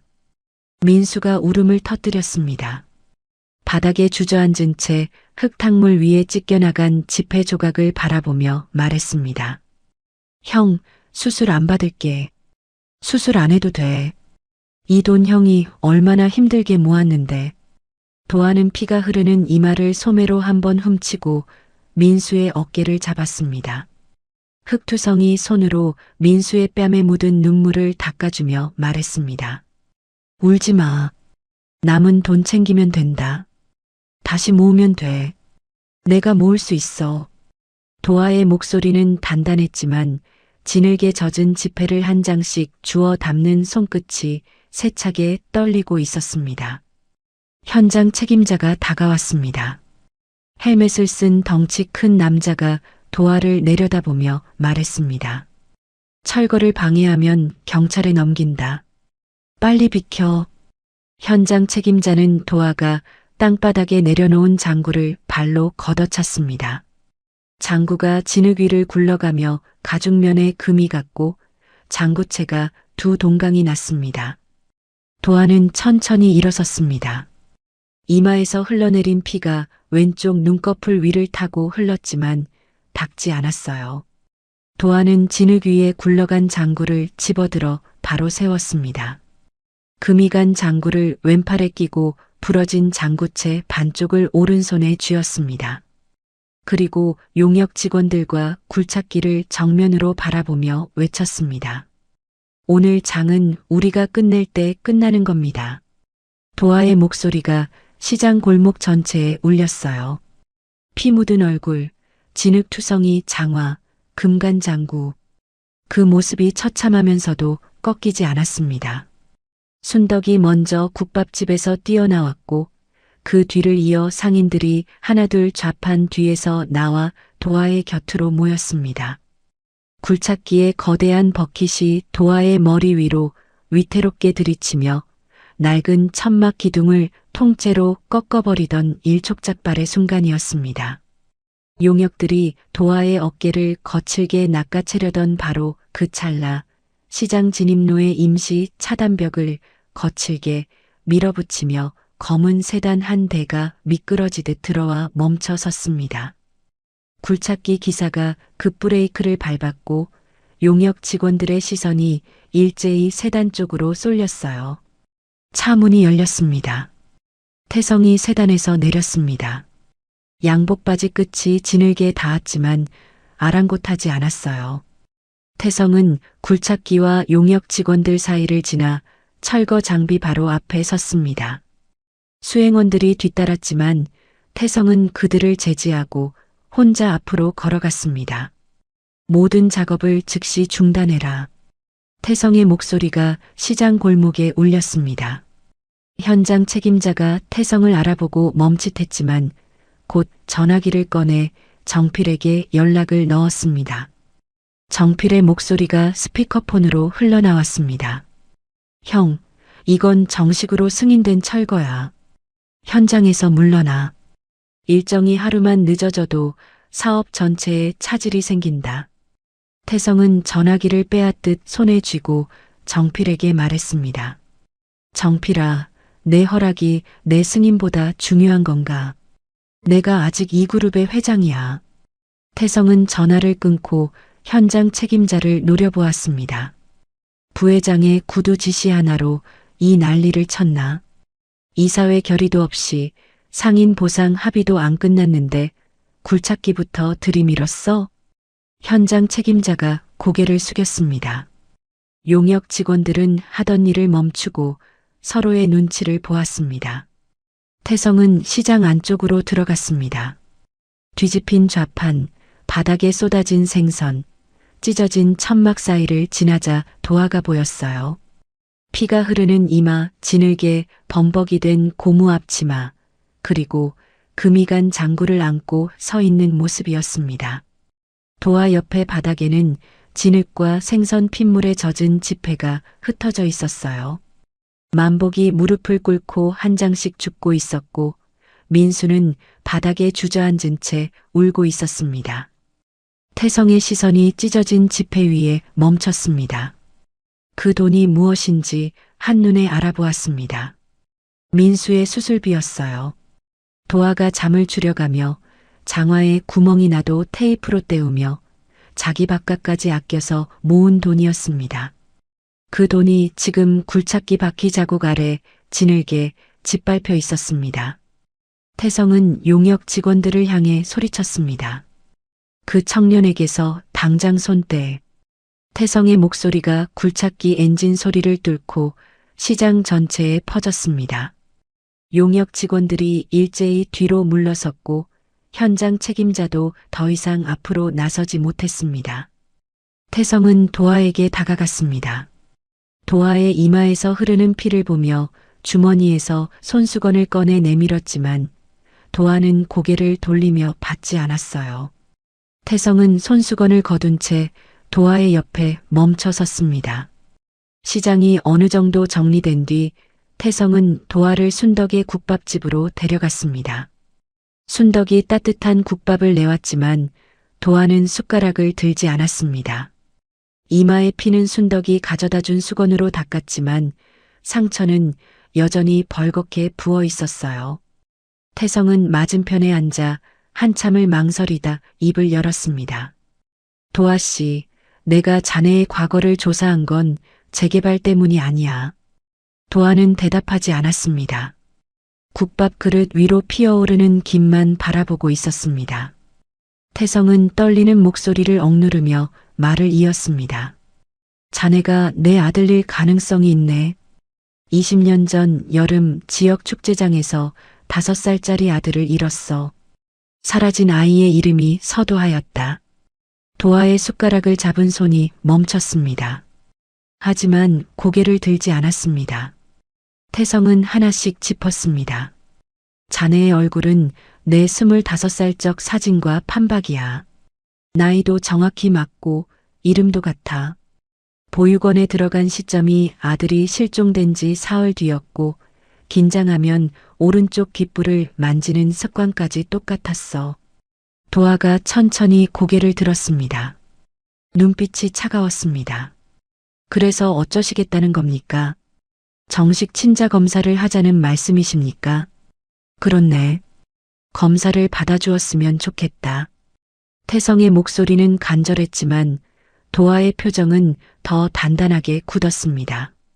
회장님, 시장을 없애려 했던 분이 갑자기 아버지라고 하시면 제가 믿겠습니까? 굴착기로 좌판을 밀어버리고 민수 수술비를 지늘게 묻어놓고 나서 아들이라니요. 태성은 말을 잃었습니다. 도화의 분노가 정당했기 때문이었습니다. 도화는 자리에서 일어서며 말을 이었습니다. 제가 힘들게 살 때 한 번도 나타나지 않은 분이 아버지일 리가 없어요. 보육원에서 겨울마다 얼어붙은 방에서 잤고 16살에 나와서 시장 바닥에서 잠들었어요. 그때 아버지는 어디 계셨습니까? 태성이 나지막이 대답했습니다. 나도 20년 동안 아들을 찾았다. 전국을 다니며 찾았어. 도화는 고개를 저었습니다. 그건 제가 확인할 방법이 없잖습니까? 회장님의 말씀만으로는 아무것도 증명되지 않아요. 도화는 국밥집 문 앞에서 멈춰서서 돌아보았습니다. 눈에 물기가 어려 있었지만 목소리는 흔들리지 않았습니다. 다시는 사람들 앞에서 저를 아들이라고 부르지 마십시오. 도화가 나간 뒤 태성은 식어가는 국밥 앞에 한참을 앉아 있었습니다. 순덕이 말없이 물 한 잔을 내밀었고 태성은 떨리는 손으로 잔을 받아 한 모금도 마시지 못했습니다. 한편 정필은 도화와 태성의 갈등을 보고 있었습니다. 시행사 대표에게 보고받은 정필의 입꼬리가 미세하게 올라갔어요. 도화가 태성을 밀어내고 있다는 사실이 정필에게는 시간을 벌어주었습니다. 하지만 안심하기에는 이른 상황이었어요. 태성의 성격을 누구보다 잘 아는 정필은 형이 쉽게 물러서지 않을 거라는 것도 알고 있었습니다. 도화가 친자 검사에 응하기 전에 더 강하고 확실한 수를 써야 했습니다. 정필은 책상 위에 놓인 도화의 사진을 내려다보며 이를 악물었습니다. 그날 밤이었습니다. 철거 현장에서 밀려난 뒤 도화와 만복은 임시로 빌린 시장 창고 한편에서 민수를 돌보고 있었습니다. 민수는 하루 종일 먼지와 충격에 시달린 데다 투석 일정까지 밀린 상태였어요. 저녁이 되자 민수의 얼굴이 잿빛으로 변했고 손발이 차갑게 식었어요. 도화가 이불을 덮어주려는 순간 민수의 몸이 경련을 일으키며 의식을 잃었습니다. 도화는 민수를 등에 업고 시장 밖으로 뛰어나갔습니다. 만복이 뒤에서 택시를 잡으려 소리쳤고 도화는 등에 업힌 민수의 체온이 점점 떨어지는 것을 느끼며 이를 악물었습니다. 민수의 가느다란 숨소리가 도화의 귓가에서 점점 멀어졌습니다. 응급실 문이 열리고 민수가 들것에 실려 들어가는 순간 도화는 복도, 벽에 등을 기대고 무릎이 꺾이듯 주저앉았습니다. 응급실 형광등 아래에서 도하는 의료진의 설명을 들었습니다. 민수의 심장 기능이 급격히 나빠졌고 더 이상 투석만으로는 버틸 수 없는 상태라는 말이었습니다. 담당 의사가 차분하지만 단호한 목소리로 말했습니다. 빠른 시일 내에 수술을 진행해야 합니다. 지금 상태로는 한 달을 넘기기 어렵습니다. 도하는 수술비를 물었습니다. 의사가 입원비와 수술비를 합산한 금액을 말하자 도하의 입술이 파르르 떨렸습니다. 진흙탕에서 잃은 돈을 빼면 남은 금액은 전체 수술비의 3분의 1에도 미치지 못했어요. 도하는 복도 의자에 앉아 낡은 진료 수첩을 꺼내 숫자를 적었습니다. 아무리 계산을 해봐도 답이 나오지 않았어요. 수첩 위에 떨어지는 물방울이 숫자를 번지게 했습니다. 도하는 자신이 울고 있다는 것을 뒤늦게 알아챘어요. 정필은 병원 관계자를 통해 민수의 상태와 수술비 규모를 이미 파악하고 있었습니다. 정필의 사무실 책상 위에는 2가지가 나란히 놓여 있었습니다. 수술비 전액이 든 현금 봉투 하나와 법률팀이 작성한 합의서 한 부. 정필은 둘을 서류 가방에 넣고 병원으로 향했습니다. 늦은 밤 병원 복도는 고요했습니다. 형광등 불빛만 차갑게 내려앉은 복도 끝에서 정필이 도하를 기다리고 있었습니다. 도하가 민수의 병실에서 나와 복도를 걸어오자 정필이 앞을 가로막았습니다. 처음 인사하겠다. 서정필, 태성의 동생이다. 도하는 정필의 얼굴을 보고 시장 철거 현장에서 전화 스피커로 들었던 목소리를 떠올렸습니다. 도하의 표정이 굳었습니다. 무슨 용건이십니까? 정필은 서류 가방에서 현금 봉투와 합의서를 꺼냈습니다. 봉투를 도하의 눈높이로 들어올리며 말했습니다. 단도직입적으로 말하지. 내가 이 가짜 아들 소동을 지금 여기서 멈추면 민수의 수술비를 전액 내주겠다. 수술 후 회복 비용까지 포함해서. 도하의 눈이 봉투와 합의서 사이를 오갔습니다. 가짜 아들 소동이라뇨. 저는 아무것도 주장한 적 없습니다. 그러면 앞으로도 주장하지 마. 여기 서명만 하면 된다. 정필이 합의서를 펼쳤습니다. 합의서에는 3가지 조건이 적혀 있었어요. 첫째, 태성과의 친자 검사를 영구히 포기할 것. 둘째, 해송 전통시장을 즉시 떠날 것. 셋째, 보육원 관련 자료 일체를 정필 측에 넘길 것. 합의서 하단에는 정필이 도하가 다시 태성 앞에 나타날 경우 수술 지원을 즉시 중단하겠다는 조항까지 박혀 있었습니다. 도하는 합의서를 읽으며 주먹을 꽉 쥐었습니다. 정필이 한 발짝 다가서며 낮은 목소리로 말했습니다. 내가 사라지면 민수는 산다. 간단한 거래야. 거래라뇨. 이건 협박 아닙니까? 도하의 목소리가 떨렸지만 정필은 눈 하나 깜빡하지 않았습니다. 도하가 봉투를 밀어내자 정필은 병실 유리창 너머를 가리켰어요. 유리 안쪽으로 민수가 보였습니다. 링거줄이 팔뚝에 꽂혀 있었고 산소 튜브가 코에 걸려 있었어요. 잿빛 얼굴에 눈만 감은 채 누워있는 민수의 모습이 너무 작고 연약해 보였습니다. 정필이 유리창을 가리킨 손을 내리지 않은 채 말했습니다. 저 아이를 살리고 싶다면 내가 사라져야 한다. 선택은 내 몫이야. 정필은 봉투를 도하의 손에 쥐어주고 돌아섰습니다. 구두 소리가 복도에 울려 퍼졌고 정필의 등이 엘리베이터 안으로 사라졌습니다. 도하는 봉투를 쥔 채 병원 계단으로 내려갔습니다. 인적 없는 계단참에 주저앉아 합의서를 다시 펼쳤습니다. 글자를 읽는 눈동자가 흔들렸습니다. 친자 검사를 포기하고 자신이 태성의 아들이 아니라고 발표하면 민수는 살 수 있었습니다. 자신이 사라지면 끝나는 일이었어요. 도하는 합의서 위에 이마를 대고 눈을 감았습니다.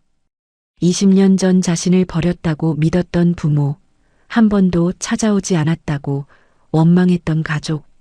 진실이 뭔지도 모르는 채 포기하라는 종이가 손안에 있었습니다.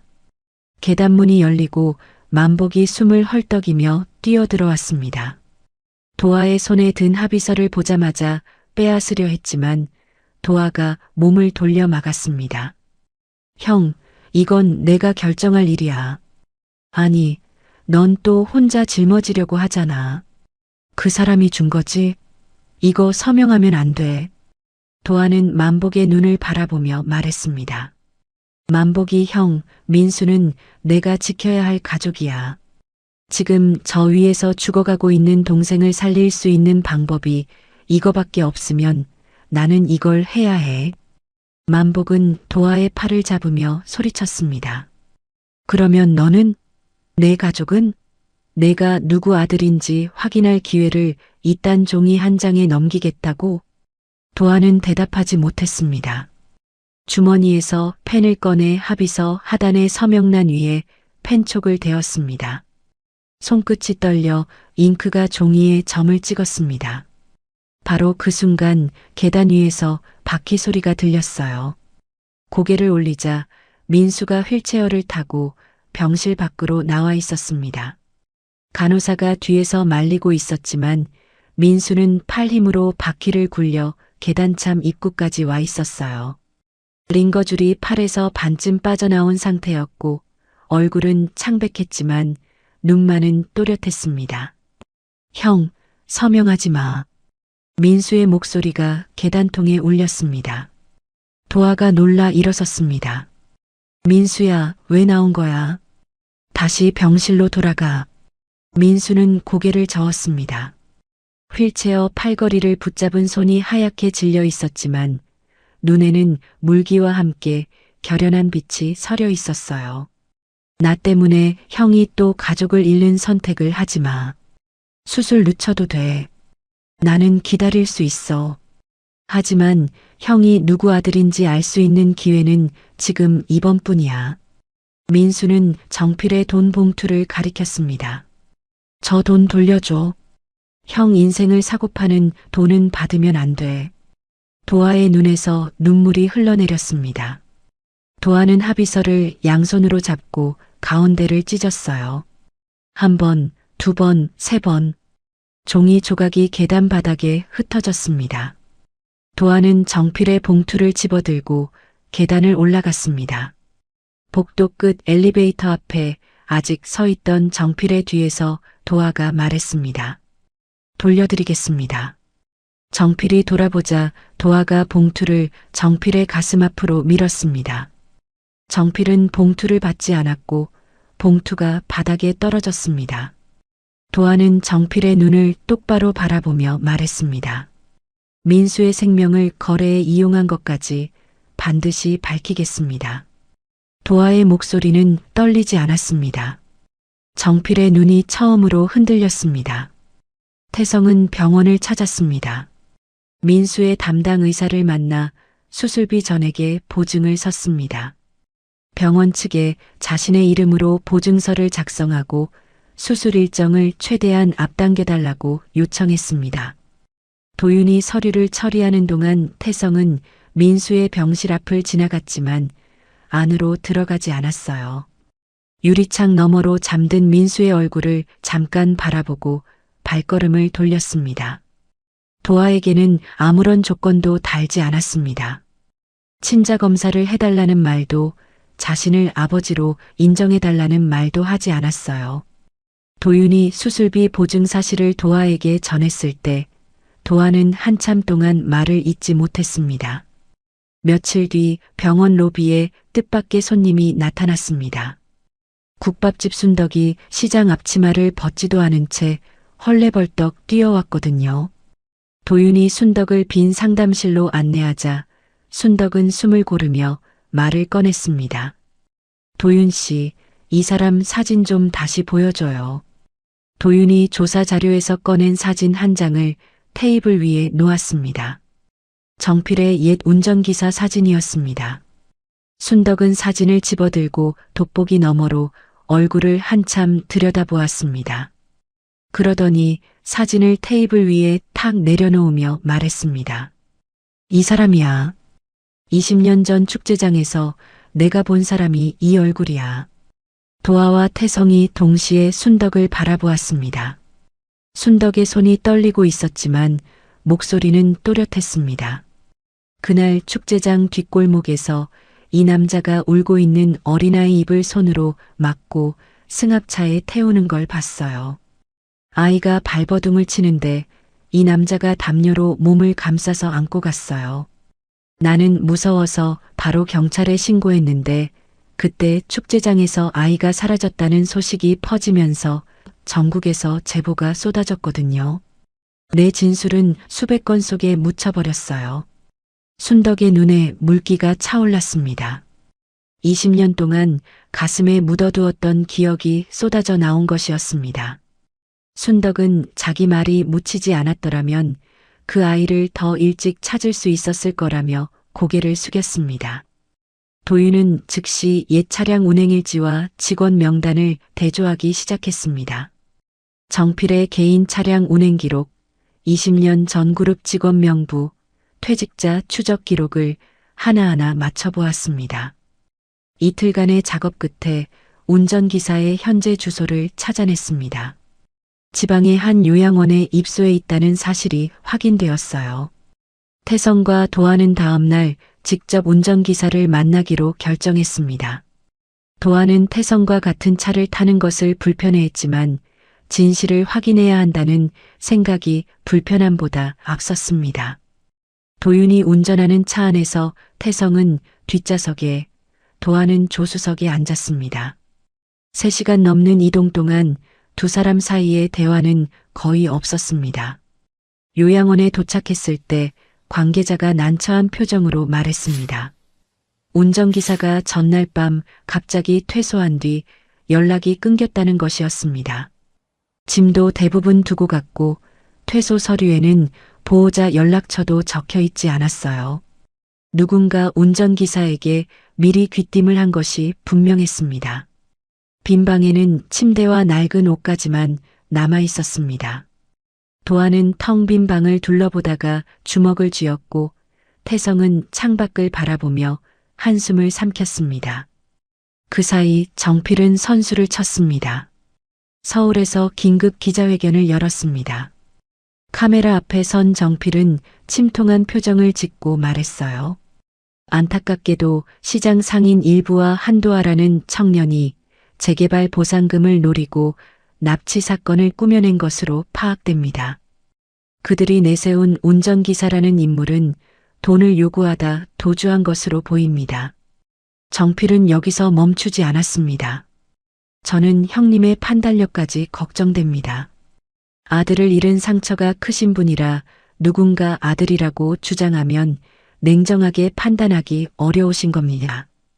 기자들의 카메라 셔터가 쏟아졌고 다음 날 뉴스에는 태성그룹 회장, 가짜 아들의 속았나라는 제목이 올라왔습니다. 태성은 기자회견 뉴스를 보고 이를 악물었지만 감정에 휘둘리지 않았습니다. 태성은 집무실 서재 깊숙한 곳에서 세상을 떠난 아내의 유품 상자를 꺼냈어요. 상자 안에는 오래된 목걸이, 바랜 편지 몇 통, 그리고 낡은 가죽 수첩 하나가 들어 있었습니다. 수첩을 펼치자 아내의 글씨가 빼곡하게 적혀 있었습니다. 전국 보육원의 이름과 주소, 방문 날짜, 확인 결과가 한 줄 한 줄 적혀 있었거든요. 아내는 아들이 사라진 뒤 매달 보육원을 찾아다니며 혹시 자기 아이가 들어오지 않았는지 확인했던 것이었습니다.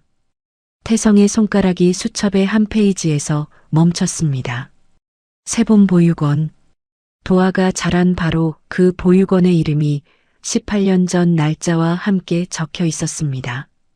아내가 그곳까지 찾아갔었던 것이었습니다. 하지만 그 옆에 또 다른 메모가 적혀 있었어요. 정필이 직접 확인, 다른 아이라고 보고함. 확인 중단. 아내의 글씨 아래에 줄이 그어져 있었고 그 줄 위에 작은 글씨로 정말 다른 아이일까라는 물음이 적혀 있었습니다. 태성의 손이 떨렸습니다. 18년 전에 아내가 도화의 보유권을 이미 찾아냈었다는 뜻이었습니다. 그런데 정필이 직접 확인하고는 다른 아이라고 보고해 조사가 중단되었습니다. 아내는 의심했지만 정필의 말을 믿었고 결국 아들을 찾지 못한 채 세상을 떠났습니다. 태성은 수첩을 들고 도화를 찾아갔습니다. 병원 복도에서 도화를 만난 태성은 떨리는 손으로 수첩의 한 페이지를 펼쳐 도화에게 내밀었어요. 세본 보육원의 이름이 적힌 페이지 아래쪽에 아내가 눈물로 꾹꾹 눌러 쓴 글씨가 남아 있었습니다. 오늘도 우리 도화를 찾지 못했다. 비가 오는데 우리 아기는 어디서 자고 있을까? 엄마가 미안해. 반드시 찾으러 갈게. 도화는 수첩을 받아들었습니다. 서투르고 삐뚤어진 글씨를 읽어내려가는 도화의 눈동자가 세차게 흔들렸습니다. 입술을 깨물었지만 소용이 없었어요. 눈물이 볼을 타고 흘러내려 수첩 위에 떨어졌습니다. 도화는 한 번도 만난 적 없는 어머니의 간절함을 빛바랜 잉크 위에서 처음으로 느꼈습니다. 태성은 그 모습을 바라보며 깨달았습니다. 정필이 아들을 함께 찾은 조력자가 아니라 가장 가까이에서 단서를 막아온 인물이었다는 사실을, 20년 동안 곁에서 울어준 동생이 20년 동안 진실을 숨긴 사람이었습니다. 바로 그날 도윤에게 연락이 왔습니다. 사라진 운전기사가 요양원을 떠나기 전에 미리 준비해둔 것들이 있었습니다. 위협에 대비해 보내둔 영상 파일 하나와 원본 운행일지 한 부가 도윤의 손에 들어왔습니다. 당시 승합차의 원본 운행일지, 운전기사에게 송금된 차명계좌 내역, 운행일지에 적힌 거리와 주유 영수증이 보육원 위치와 정확히 일치했습니다. 정필의 위협을 직감하고 야반도주한 운전기사는 자신이 사라질 경우를 대비해 요양원 원장에게 비밀 소포 하나를 맡겨두었습니다. 내 신변에 문제가 생기면 즉시 서태성 회장에게 전달해달라는 유언 같은 당부와 함께였습니다. 도윤은 정필의 수하들이 요양원을 뒤지기 바로 직전 간발의 차로 그 소포를 확보하는 데 성공했습니다. 영상 속 운전기사는 카메라를 바라보며 말했습니다. 20년 전 서정필 부회장의 지시로 축제장에서 어린 도화를 데려갔습니다.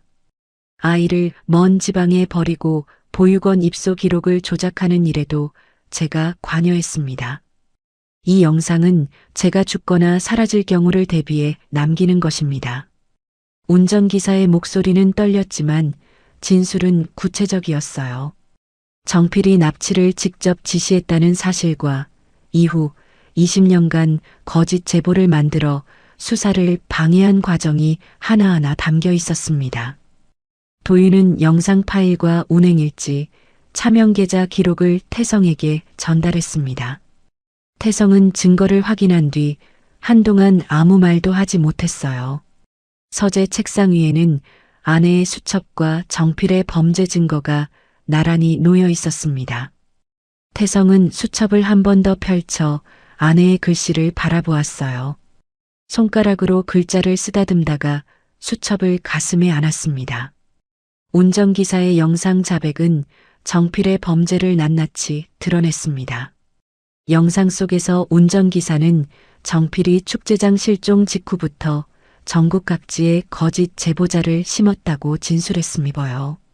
차명계좌를 통해 제보자들에게 돈을 보내 경찰 수사를 엉뚱한 방향으로 끌고 갔고 진짜 단서가 나올 때마다 새로운 허위 제보를 만들어 수사력을 분산시켰다는 내용이었습니다. 도화는 모든 증거를 확인한 뒤 오랫동안 침묵했습니다. 아내의 수첩, 운전기사의 자백, 조작된 보육원 기록, 퍼즐 조각이 하나씩 맞춰지자 20년간 품어왔던 질문의 윤곽이 선명해졌습니다. 도화는 태성을 찾아가 직접 말했습니다. 친자 검사를 받겠습니다. 누가 시켜서가 아니라 제가 알고 싶어서 받는 겁니다. 태성은 고개를 끄덕일 뿐 아무 말도 덧붙이지 않았습니다. 두 사람은 나란히 병원 검사실로 들어갔고 각각 혈액을 채취했습니다. 검사 결과가 나오기까지 열흘이 걸렸어요. 결과지에는 단 한 줄이 적혀 있었습니다. 친자관계 확률 99.99%. 태성은 결과지를 받아든 손이 떨려 종이가 바스락거렸습니다. 도아는 옆에 서서 같은 종이를 바라보았어요. 두 사람 사이에 말은 없었지만 복도에 선 도윤은 태성의 눈가에서 소리 없이 흘러내리는 눈물을 보았습니다. 도윤은 시장 철거 지시 문서와 정필의 차명 계좌를 연결하는 작업을 마쳤습니다. 철거 일정이 갑자기 앞당겨진 시점, 안전진단 조작 지시가 내려간 시점, 도하의 불법 점유 통지서가 발송된 시점이 모두 정필이 도하의 생존을 확인한 직후와 일치했어요. 재개발은 사업이 아니라 증거와 목격자를 없애기 위한 계획이었음이 입증되었습니다. 정필은 먼저 움직였습니다. 그룹 임시이사회를 소집하고 기자와 임원들을 한자리에 불렀어요. 정필은 단상에 서서 도하를 가리키며 말했습니다. 이 청년은 태성그룹의 재산을 노리고 나타난 사기꾼입니다. 형님의 아들 행세를 하며 경영권까지 흔들려는 자를 더 이상 방치할 수 없어 오늘 이 자리를 마련했습니다. 정필은 임원들에게 태성의 회장 해임안 표결을 시작하자고 선언했습니다. 회의장 안에 긴장이 흘렀고 기자들의 카메라가 일제히 정필과 태성 사이를 오갔습니다. 정필이 표결 개시를 알리려는 순간이었습니다. 회의장 정면 대형 화면에 영상 하나가 재생되기 시작했어요. 운전기사의 얼굴이 화면 가득 나타났고 떨리는 목소리가 회의장 스피커를 통해 울려 퍼졌습니다. 20년 전 서정필 부회장의 지시로 축제장에서 어린 도하를 데려갔습니다. 회의장이 술렁였습니다. 임원들의 얼굴이 굳었고 기자들은 카메라를 화면 쪽으로 돌렸어요. 정필은 영상을 멈추라고 소리쳤지만 아무도 움직이지 않았습니다. 도윤이 단상 옆으로 걸어 나왔습니다. 손에는 서류 묶음이 들려 있었습니다. 차명계좌 송금 내역입니다. 거짓 제보자들에게 보낸 금액과 날짜가 수사방해 시점과 정확히 일치합니다. 도윤은 서류를 하나씩 화면에 띄웠습니다. 차명계좌 기록 다음에는 위조된 보육원 입소 서류가 나왔습니다. 필체가 다른 서명, 서로 어긋나는 발견 장소, 존재하지 않는 경찰 신고 기록. 그 다음에는 세상을 떠난 아내의 수첩이 화면에 비쳤어요. 정필이 직접 확인, 다른 아이라고 보고함이라는 메모가 크게 확대되자 회의장의 탄식이 흘렀습니다. 마지막으로 한 가지가 더 공개되었습니다. 정필이 병원 복도에서 도하에게 내밀었던 합의서와 민수의 수술비를 조건으로 친자 검사를 포기하라고 협박한 녹취 기록이었습니다. 저 아이를 살리고 싶다면 내가 사라져야 한다는 정필의 목소리가 회의장에 울렸을 때 임원들 사이에서 한숨과 분노가 동시에 터져 나왔습니다. 정필은 자리에서 일어나 말했습니다. 내가 한 모든 일은 그룹과 회사를 지키기 위한 선택이었다. 형님이 아이를 잃고 무너졌을 때 이 회사를 살린 건 나야. 나 없이는 태성그룹도 없었어. 태성이 천천히 자리에서 일어섰습니다. 정필을 정면으로 바라보며 한마디 한마디에 힘을 실어 말했습니다. 5살짜리 어린아이의 인생을 빼앗은 범죄에 경영 논리를 붙이지 마라. 내가 지킨 건 회사가 아니라 내 욕심이었어. 회의장이 고요해졌습니다. 정필의 입술이 달싹였지만 더 이상 말이 나오지 않았습니다. 이사회는 즉시 표결에 들어갔고 정필의 부회장직과 모든 경영권을 박탈하고 관련 의결권을 정지시켰습니다. 회의가 끝나기 무섭게 회의장 문이 열리고 형사 2명이 들어왔습니다. 경찰은 정필에게 아동납치, 문서위조, 협박, 증거인멸, 업무방해 혐의로 체포영장을 제시했어요. 정필은 수갑이 채워지는 순간에도 태성을 바라보았지만 태성은 고개를 돌렸습니다. 며칠 뒤 태성은 기자회견을 열었습니다. 정필이 조작한 긴급 붕괴 위험 판정을 무효화한다고 발표했어요. 다만 시장 건물이 오래되어 화재와 안전에 취약한 것은 사실이라며 기존의 철거 후 쇼핑몰 계획은 백지화하고 상인들이 영업을 계속하면서 단계적으로 안전 보강과 시설 현대화를 진행하는 상생형 리모델링으로 전환하겠다고 밝혔습니다. 상인들을 쫓아내는 재개발이 아니라 상인들과 함께 시장을 살리는 방식이었어요. 상인들이 회견장 뒤에서 박수를 쳤고 순덕은 앞치마로 눈물을 닦았습니다. 도하는 태성을 따로 만나 말했습니다. 아버지였다는 사실은 알겠습니다. 하지만 지금 당장 아버지라고 부를 수는 없습니다. 태성은 고개를 끄덕였습니다. 그래, 당연하지. 천천히 하면 된다. 태성은 저택으로 돌아갔습니다. 하지만 그 뒤로 장터에 계속 나타났습니다. 첫날 태성은 양복 차림으로 좌판에 섰다가 생선 상자를 들어 올리려다 미끄러져 바닥에 떨어뜨렸어요. 고등어 3마리가 진흙 위로 굴러갔고 만복이 허겁지겁 달려가 주었습니다. 도하는 한숨을 쉬며 고개를 저었지만 입꼬리가 살짝 올라갔습니다. 다음 장날에는 태성이 고무장화를 신고 나타났습니다. 양복 바지를 장화 안에 쑤셔 넣은 모습이 어울리지 않았지만 본인은 진지한 표정이었어요. 비가 오는 날에는 좌판 천막이 찢어진 곳을 서툴게 기워 붙였습니다. 테이프를 겹겹이 붙이는 모습이 도하가 장화를 수선하던 방식과 똑같았습니다. 민수의 수술 날에는 병원에 왔지만 병실 안으로 들어가지 않았습니다. 복도 끝 의자에 앉아 수술이 끝날 때까지 기다렸고 수술 성공 소식을 듣고 나서야 조용히 자리를 떴습니다. 민수의 수술이 성공한 뒤 도하는 만복과 함께 복구된 시장에서 다시 생선 좌판을 열었습니다. 그날 태성은 고무 앞치마를 두르고 좌판 옆에 섰습니다.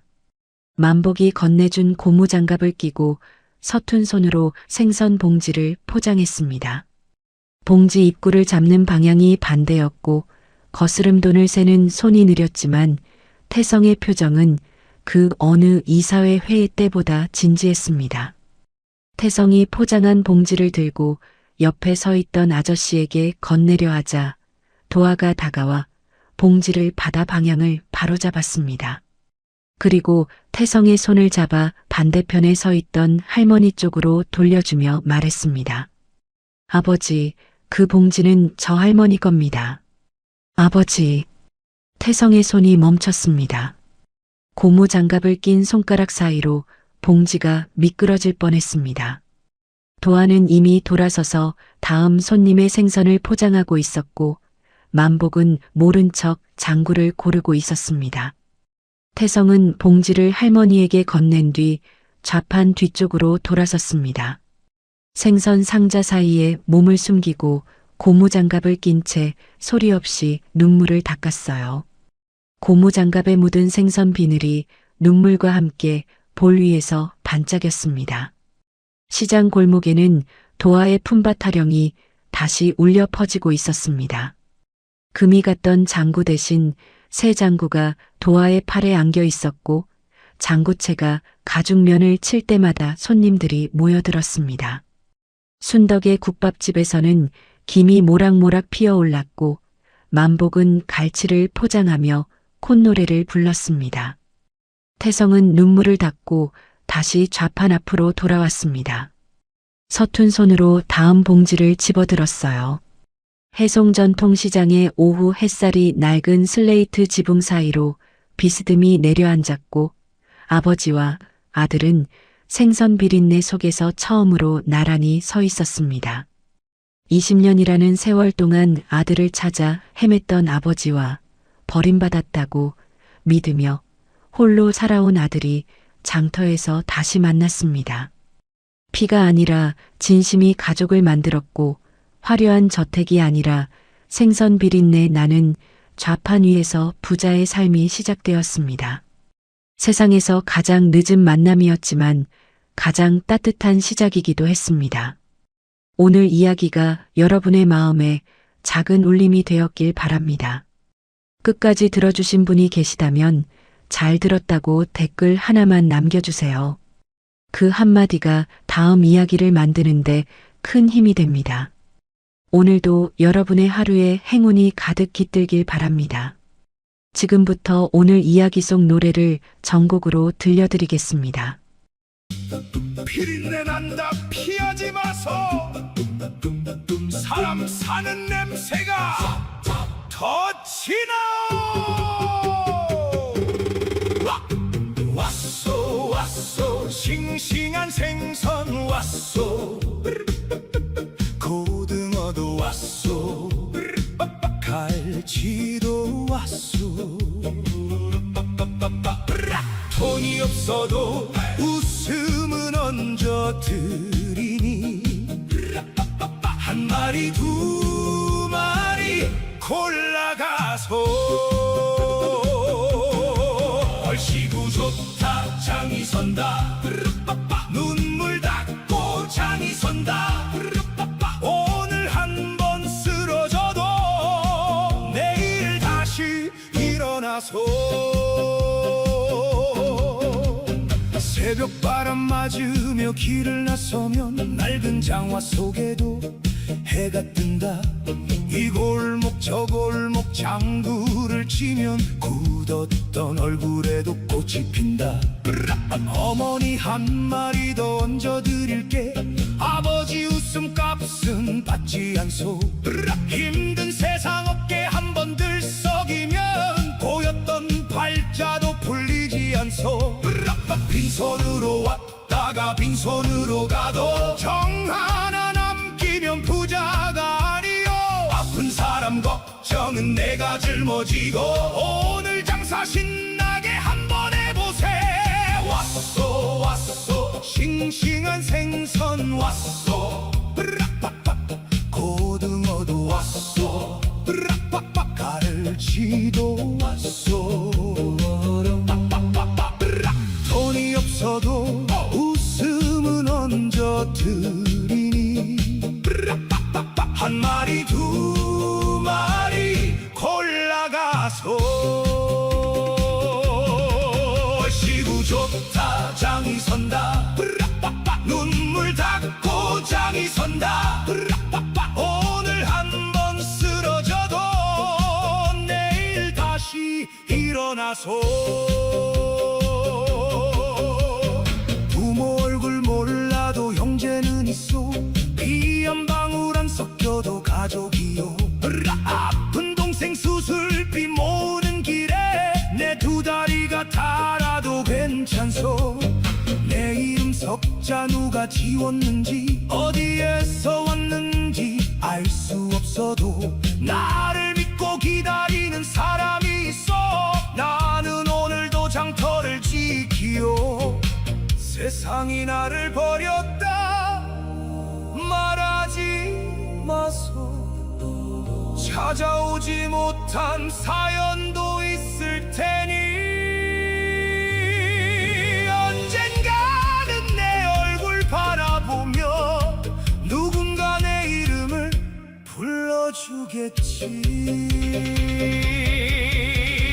왔소 왔소 희망한 자루 왔소. 서러운 인생에 웃음이 왔소. 가진 것 없어도 나눌 정은 있으니 한 마음 두 마음 모여보소. 얼씨구 좋다 장이 선다. 우리 인생 장이 선다. 비바람에 무너져도 사람 있으면 다시 선다. 얼씨구 좋다 장이 선다. 우리 인생 장이 선다.